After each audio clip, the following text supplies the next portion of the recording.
அனைவருக்கும் வணக்கம். KF Tamil YouTube பக்கத்தில் மீண்டும் உங்களெல்லாம் சந்திப்பதில் எனக்கு மிக்க மகிழ்ச்சி. இன்றைய ஒரு பதிவுல நான் பேசக்கூடிய விஷயம் என்னன்னா, இன்ஃப்ளேஷன் இண்டெக்ஸ் பாண்ட் அல்லது இன்ஃப்ளேஷன் பாண்ட பத்தி நம்ம தெரிஞ்சுக்கலாம். அத விட முன்னாடி பார்த்தீங்கன்னா, நம்மளுடைய யூடியூப் சேனல் முதல் முறையாக நீங்க பார்க்குறீங்க அப்படின்னா, நம்ம வீடியோஸ்லாம் நீங்க தொடர்ந்து பாருங்க. அன்றாடம் பார்த்தீங்கன்னா, பெர்சனல் ஃபைனான்ஸுக்கு ஏற்ப நிறைய தகவல்கள் இந்த சேனல்ல கிடைக்கும். மறக்காம நம்ம யூடியூப் சேனலை சப்ஸ்கிரைப் பண்ணுங்க. உங்க நண்பர்களுக்கும், உங்க உறவினர்களுக்கும் இந்த சேனல பரிந்துரை செய்யுங்க. அவங்களுக்கு சப்ஸ்கிரைப் பண்ண சொல்லுங்க. வீடியோஸ பார்த்து லைக் பண்ண சொல்லுங்கன்னு சொல்லிட்டு, ஏதாவது கருத்துக்கள் ஏதாவது இருந்துச்சுன்னா, அவசியம் நம்ம வீடியோஸ் கீழ கமெண்ட்கள் செய்யலாம்னு சொல்லிட்டு, இந்த பதிவ ஆரம்பிக்கிறேன். இப்போ இன்ஃப்ளேஷன் பாண்ட பேசுறதுக்கு முன்னாடி, இன்ஃப்ளேஷன்னா என்னன்னு நம்ம தெரிஞ்சுக்கலாம். இன்ஃப்ளேஷனுக்கு நம்ம பணவீக்கம் அப்படின்னு சொல்றோம். இப்போ பணவீக்கம் எதனால ஆகுது அப்படின்னா, இப்போ இந்த வருஷம் பார்த்தீங்கன்னா, ஒரு ரூ. 1,00,000க்கு நீங்க ஒரு பொருள் வாங்குறீங்க அப்படின்னா, இதே ஒரு பொருள் அடுத்த வருஷம் வாங்குறப்போ, அந்த ரூ. 1,00,000க்கு நீங்க குடுத்தீங்கன்னா, அத விட கொஞ்சம் கூடுதலான பணத்த நீங்க குடுக்கணும் அப்படின்ற ஒரு விஷயம். இதுதான் பார்த்தீங்கன்னா, பணவீக்கம். பணம் பார்த்தீங்கன்னா, அதோடைய அ எனர்ஜி என்ன இருக்கு? அதோடைய அதாவது பார்த்தீங்கன்னா, ஸ்ட்ரென்த்ன்னு நம்ம என்ன சொல்றோம்? அது குறைஞ்சுகிட்டே போகுது. எதனால இது பணவீக்கம் ஆகுது அப்படின்னா, இதுக்கு நெறைய ஃபேக்டர்ஸ் எல்லாம் இருக்கு. அதுக்கு அ ஜியோபொலிட்டிக்கல் விஷயங்களா இருக்கலாம். நம்மளுடைய பொருளாதாரமா இருக்கலாம். நெறைய விஷயங்கள் இதில இம்பாக்ட் கிரியேட் பண்ணும் அப்படின்ற ஒரு விஷயம். ஸோ இந்த பணவீக்கத்த ரெசிஸ்ட் பண்ணிட்டு ஏதாவது முதலீடுகள் இருக்கா? அந்த முதலீடுகள் மூலமாக வரக்கூடிய ரிட்டர்ன்ஸ் என்ன இருக்கு? இந்த பணவீக்கத்திலேருந்து ஓவர் கம் பண்ணி ஒரு கன்சிஸ்டன்ட்டா ரியல் டைமான சஸ்டெய்னபிளான ஒரு ரிட்டர்ன் கிடைக்கிற ஏதாவது இன்வெஸ்ட்மென்ட் ஆப்ஷன் இருக்கா? அப்படின்னு பார்க்குறப்போ பார்த்தீங்கன்னா, நம்மளுக்கு கிடைச்சதே பார்த்தீங்கன்னா, இந்த இன்ஃப்ளேஷன் இண்டெக்ஸ் பாண்ட் அப்படின்னு சொல்லக்கூடிய இந்த பாண்ட். இது பார்த்தீங்கன்னா, கவர்ன்மென்ட் பேக்ட் செக்யூரிட்டியா இருக்கு. அதாவது கவர்ன்மென்ட் இத லோ ரிஸ்க் செக்யூரிட்டியா கருதப்படுகிறது.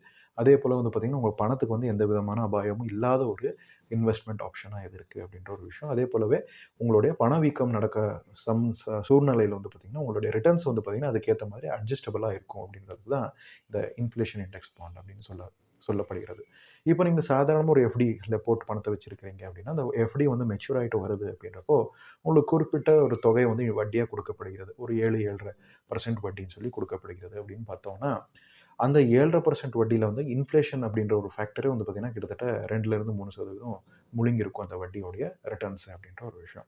ஸோ அந்த வட்டியோடைய ரிட்டர்ன்ஸ் என்ன இருக்கு? 7.5%ல இந்த 2% அல்லது 3% இன்ஃப்ளேஷன்னாலேயே அது அதனுடைய ரிட்டர்ன்ஸ்ல பாதிப்பு உண்டாயிருக்கிறதுனால பார்த்தீங்கன்னா, உங்க பணம் பெருகல. பதிலுக்கு என்ன ஆகுது? உங்க பணம் தன்னுடைய அ அந்த அதனுடைய சக்தி என்ன இருக்கு? அது குறைஞ்சிருக்கு. எதனால அப்டின்னா, பணவீக்கத்தினால. பணம் பெருகாமலே இருக்கிறதுனால, இன்ஃப்ளேஷன் அதிகமா இருக்கிறதுனால, பணம் வளர மாட்டேங்குது அப்டின்ற ஒரு விஷயம். ஸோ இத தடுக்கிறதுக்கான சான்சஸ் இருக்கிறதா பார்க்குறப்போ பார்த்தீங்கன்னா, கண்டிப்பா இந்த இன்ஃப்ளேஷன் இண்டெக்ஸ் பாண்ட்ல நீங்க முதலீடு செய்றது மூலமா பண்ணலாம். மறுபடியும் நான் சொல்ற விஷயம் என்னன்னா, இது ஒரு எஜுகேஷன் பர்ப்பஸ்க்காக போட்டிருக்கிற வீடியோங்க. அதனால இத நீங்க இன்னொரு வாட்டி அலசி ஆராய்ஞ்சு உங்களுடைய பேங்க்ல இருக்கக்கூடிய மேனேஜர்ஸையோ, அல்லது உங்களுடைய நண்பர்கள் யாராவது பேங்க்ல வேலை செய்றாங்கன்னா, அவங்ககிட்ட நீங்க இத பத்தி தெளிவா விசாரிக்கலாம். ஸோ இந்த பேங்க்ஸ்ல இந்த பாண்ட்ஸ் அவைலபிளா இருக்கு அப்படின்ற ஒரு விஷயத்த நீங்க மனதில கருதணும் அப்படின்ற ஒரு விஷயம். ப்ராடக்ட்டோடைய பேர்கள் மூலமா அந்த பேங்க்குக்கு ஏத்த மாரி மாறுறதுக்கான சான்சஸ் இருக்கலாம். ஸோ இந்த கவர்ன்மென்ட் பேக்ட் செக்யூரிட்டில என்ன இதனுடைய சிறப்பம்சங்கள்னு சொல்லி ஒரு பட்டியல் போட்டிருக்கோம். அதுக்கேத்த மாரி தான் அந்த தகவல்கள் உங்ககிட்ட பகிர்ந்து கொள்றேன். ஸோ இப்போ பார்த்தீங்கன்னா, இந்த பிரின்சிபல் அண்ட் இன்ட்ரெஸ்ட் அசலும், வட்டி அப்படின்னு நம்ம என்ன சொல்றோமோ, பாண்ட்ல இந்த இன்ட்ரெஸ்ட்ன்ற காம்போனன்ட் ஈல்டுன்னு சொல்லப்படுகிறது. ஸோ இந்த பிரின்சிபலும் அந்த இன்ட்ரெஸ்ட் பார்த்தீங்கன்னா, சிபிஐ அப்படின்னு சொல்லக்கூடிய கன்சியூமர் பிரைஸ் இண்டெக்ஸ்க்கு ஏத்த மாதிரி அத அட்ஜஸ்ட் பண்ண முடியும். அதனுடைய மாற்றங்கள செய்றாங்க அப்படின்ற ஒரு விஷயம். இந்த கன்சியூமர் பிரைஸ் இண்டெக்ஸ் அப்படின்னா என்ன? எவ்ரி குவார்ட்டர் அல்லது 3 மாசத்துக்கு ஒரு வாட்டி பார்த்தீங்கன்னா, ஆர்பிஐல மானிட்டரி பாலிசி கமிட்டி மீட்டிங் வைப்பாங்க. அதன் வழியாக ரெப்போ ரேட், ரிவர்ஸ் ரெப்போ ரேட்ட நிர்ணயிக்கிறாங்க. எவ்வளோ வட்டி குடுக்கலாம் கடனுக்கு? எவ்வளோ வட்டி ஏறக்கலாமா? ஏத்தலாமா வட்டிய? வட்டியோட சதவீதத்த அப்படின்றது நிர்ணயிக்கப்படுகிறது அந்த மானிட்டரி பாலிசி கமிட்டில.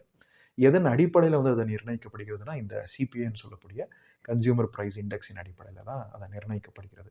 ஸோ இந்த சிபிஐ அல்லது consumer price index statistical institutes நம்ம நாட்டுல இருக்கக்கூடிய பெரிய ஸ்டாட்டிஸ்டிக்கல் இன்ஸ்டிடியூட் இத அப்பப்போ போய் சர்வே பண்ணிட்டு, மக்கள் அதாவது கன்சியூமர்ஸ் அப்படின்னு சொல்லக்கூடிய அ மக்கள் வாங்கக்கூடிய பொருட்களுடைய விலை எவ்வளோ சதவீதம் ஏறியிருக்கு, இறங்கியிருக்கு, என்னென்ன ப்ராடக்ட்ஸ்ல விலை மாற்றம் ஆயிருக்குன்றதெல்லாம் அவங்க அலசி ஆராய்ந்து பார்த்து, ஒரு கன்சிஸ்டன்ட்டான ஒரு சார்ட் மாதிரி போட்டு அதுக்கு அந்த ரிசல்ட்ஸ வெளியிடுவாங்க அப்படின்ற ஒரு விஷயம். National statistical organisation, statistical institutes எல்லாருமே பார்த்தீங்கன்னா, இத ஒரு சர்வே மாதிரி கொண்டு வராங்க. அதன் அடிப்படையில தான் பார்த்தீங்கன்னா, ஆர்பிஐ தன்னுடைய முடிவுகள மாற்றுமா, அப்படியே இருக்கணுமா, அத மாத்திக் கொள்ளணுமான்ற முடிவுகள எடுத்துக்கும். இந்த எம்பிசி மீட்டிங்ல அப்படின்ற ஒரு விஷயம். ஸோ இதை சிபிஐ இண்டெக்ஸ்ட் லிங்காக இருக்கக்கூடிய ஒரு பாண்டாக இருக்கிறதுனால இந்த இன்ஃப்ளேஷன் பாண்ட் வந்து பார்த்திங்கன்னா எந்த விதமான மாற்றங்கள் ஆகுதோ அதுக்கு ஏற்ற மாதிரியான சேஞ்சஸ் வந்து இந்த ரிட்டர்ன்ஸ்லையும் இருக்கும் இந்த பாண்டில் அப்படின்றது. உதாரணத்துக்கு பார்த்தோம் அப்படின்னா பிரின்சிபல் வந்து பீரியாடிக்கலி இந்த சிபிஐ சேஞ்சஸுக்கு ஏற்ற மாதிரி மாறும்னு சொன்னேன் இல்லையா. அசல் வந்து அது வந்து ஒருவேளை இன்ஃப்ளேஷன் பணவீக்கம் அதிகமாகிடுச்சு அப்படின்றப்போ பாண்டோடைய பிரின்சிபல் என்ன இருக்குது, அசல் என்ன இருக்குது, அதை ஏற்றப்படுகிறது, அதை ஏற்றிடுவாங்க. அதே வந்து இந்த இன்ஃப்ளேஷன் அல்லது பணவீக்கம் குறைஞ்சிருச்சு அப்படின்றப்போ பாண்டோடைய பிரின்சிபல் என்ன இருக்குது அந்த ஒரு பிரின்சிபலை கூட குறைக்கிறாங்க அப்படின்ற ஒரு விஷயம். ஸோ இதுக்கேற்ற மாதிரி வந்து பார்த்திங்கன்னா ஒரு பேலன்ஸ்டாக ஒரு தராசில் வச்சு நம்ம எப்படி வந்து பேலன்ஸ் பண்ணுறோமோ அந்த மாதிரி இன்ஃப்ளேஷனுக்கு அட்ஜஸ்டபிளாக வந்து பார்த்திங்கன்னா இந்த பாண்டோடைய பிரின்சிபலும் அதுக்கேற்ற மாதிரியான ரிட்டர்ன்ஸ்லையும் சேஞ்சஸ் கொண்டு வருவாங்க அப்படின்ற ஒரு விஷயம். இதனுடைய சிறப்பம்சங்கள் என்ன அப்படின்னா இன்ஃப்ளேஷன் ப்ரொடெக்ஷன். இந்த இன்வெஸ்ட்மெண்ட்டில் நீங்கள் முதலீடு செய்கிறது மூலமாக பணவீக்கத்தை கட்டுப்படுத்தலாம். உங்களுடைய ரிட்டர்ன்ஸ் இன்வெஸ்ட்மெண்ட் பண்ணியிருக்கக்கூடிய பணம் வந்து பார்த்திங்கன்னா அது வந்து அந்த இன்ஃப்ளேஷனால் கரைஞ்சு போகிறதுக்கான சாத்தியங்களை தடுக்கலாம். ஃப்ளெக்சிபிளாக இருக்குது, அட்ராக்டிவாகவும் இருக்கும். லாங் டர்ம் இன்வெஸ்டர்ஸுக்கு ரொம்ப பிடிச்ச ஒரு இன்வெஸ்ட்மெண்ட் ஆப்ஷனாக இது இருக்க சொல்லப்படுகிறது. ஏன்னா கேபிட்டல் வந்து ப்ரிசர்வ் பண்ணுறது, அதே போலவே அதை சேஃப்கார்ட் பண்ணுது. அதே போல் வந்து பார்த்திங்கன்னா பர்ச்சேசிங் பவர்னு சொல்லக்கூடிய அந்த சிறப்பம்சம் என்ன இருக்குது, ஒரு பொருளை வாங்கக்கூடிய அந்த திறன் அப்படின்றோம் இல்லையா, அதுக்கு வந்து பர்ச்சேசிங் பவர்னு சொல்லுவோம். அதை வந்து அப்படியே கட்டி காப்பாற்றும் இந்த இன்ஃப்ளேஷன் இண்டெக்ஸ் பாண்ட் அப்படின்றது. ரிட்டர்ன்ஸ் எவ்வளோ இருக்குன்றது நம்ம ஃப்யூச்சரில் தெரிஞ்சுக்கலாம். இது வந்து கவர்மெண்ட் இஷ்யூட் பாண்டாக இருக்குது. ஸோ இப்போ உதாரணத்துக்கு நம்ம எடுத்துக்கலாம். ஒரு 10,000 வந்து இந்த பாண்டில் முதலீடு செய்கிறீங்க அப்படின்றப்போ இப்போ அந்த 10,000 பாண்டுக்கு வந்து கொடுக்கக்கூடிய இன்ட்ரெஸ்ட் எவ்வளோ அப்படின்னு பார்த்தீங்கன்னா வட்டி எவ்வளோன்னு பார்த்தீங்கன்னா கிட்டத்தட்ட 3% தான் இதில் வந்து கிடைக்கும் அப்படின்ற ஒரு விஷயம். ஸோ அந்த 3% வட்டின்றது வந்து இந்த சிபிஐன்னு சொல்லக்கூடிய கன்சியூமர் ப்ரைஸ் இண்டெக்ஸுக்கு ஏற்ற மாதிரி மாறுதல் ஆகும். இப்போ ஒருவேளை கன்சியூமர் ப்ரைஸ் இண்டெக்ஸ் வந்து அதிகமாக இருக்குது, அது அதிகமாக இருக்கிறதுனால விலைவாசி அதிகமாகும், இன்ஃப்ளேஷன் அதிகமாகும். ஸோ அது வந்து ஒரு 2% அதிகமாகிருச்சு அப்படின்றப்போ இந்த பாண்டில் நீங்கள் முதலீடு பண்ணியிருக்கக்கூடிய அசல் என்ன இருக்குது, அது 10,000 இருக்காதுங்க. பதிலுக்கு 10,200 மாறி இருக்கும். அந்த 2% இதில் வந்து ஆட் ஆயிரும்.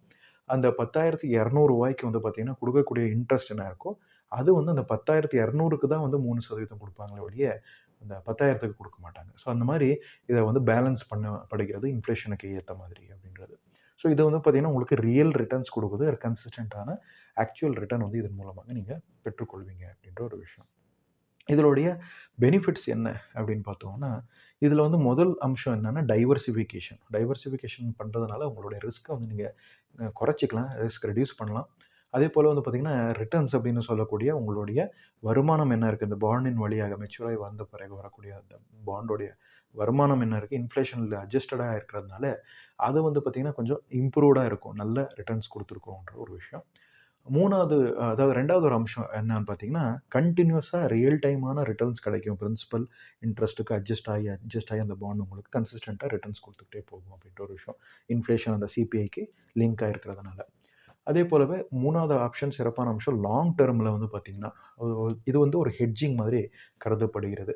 ஒருவேளை வந்து உங்களுடைய இன்வெஸ்ட்மெண்ட்ஸ் எல்லாமே வந்து சரிஞ்சிருக்கு, இன்ஃப்ளேஷனால் வந்து கரைஞ்சிருக்கு அப்படின்றப்போ இந்த இன்ஃப்ளேஷன் பேக்டு அல்லது இன்ஃப்ளேஷன் இண்டெக்ஸ் பாண்ட் அப்படின்னு நம்ம என்ன சொல்கிறோமோ இந்த சிபிஐ பேக்டு பாண்ட் இதன் வழியாக உங்களுக்கு கன்சிஸ்டண்ட்டான கன்சாலிடேட்டடான அதே போலவே ஆக்சுவல் ரிட்டர்ன்ஸ் வந்து ஒரு இன்ஃப்ளேஷனுக்கு ஹெட்ஜாக இருந்து உங்களுக்கு கிடைக்கும் அப்படின்றது லாங் டர்ம் இன்வெஸ்டருக்கு சொல்லி செஞ்சுருக்கக்கூடிய ஒரு இன்வெஸ்ட்மெண்ட் ப்ராடக்டாக இதை வந்து கருதப்படுகிறது.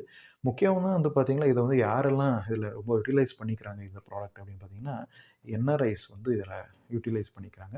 ஏன்னா ஒவ்வொரு நாடுக்கும் தன்னுடைய வட்டி விகிதம் வந்து மாறுதல் இருக்கும், கரன்சிக்கு ஏற்ற மாதிரி சேஞ்சஸ் இருக்கும், இன்ஃப்ளேஷனும் அதுக்கேற்ற மாதிரியான சேஞ்சஸ் கொண்டு வந்திருக்குன்றதுனால சேஃபாக கன்சிஸ்டண்ட்டாக வந்து பார்த்திங்கன்னா ஒரு ரிட்டர்ன்ஸ் வேணுன்றப்போ இந்த இன்ஃப்ளேஷன் பேக்டு பாண்ட் அதாவது சிபிஐ இன்ஃப்ளேஷன் பேக்ட் அல்லது இன்ஃப்ளேஷன் இண்டெக்ஸ் பாண்டில் வந்து முதலீடு செய்கிறது மூலமாக தங்களுடைய இன்வெஸ்ட்மெண்ட் என்ன இருக்குது அதை வந்து ப்ரிசர்வ் பண்ணிக்கலாம் அப்படின்ற ஒரு விஷயமா இருக்குது. இதுதான் வந்து பார்த்திங்கன்னா இந்த வீடியோடைய சிறப்பான தகவல்னு நான் நினைக்கிறேன். உங்களுக்கு இந்த தகவல் பிடிச்சிருந்துச்சி அப்படின்னா தொடர்ந்து நம்ம வீடியோஸை பாருங்கள், மறக்காமல் நம்ம யூடியூப் சேனலை சப்ஸ்கிரைப் பண்ணுங்கள். மீண்டும் இன்னொரு காணொளியில் சந்திக்கும் வரை உங்களிடம் விடைபெறுவது கேஎஃப்டி தமிழ் யூடியூப் சேனல் சார்பாக உங்கள் சந்தேஷ். நன்றி, வணக்கம்.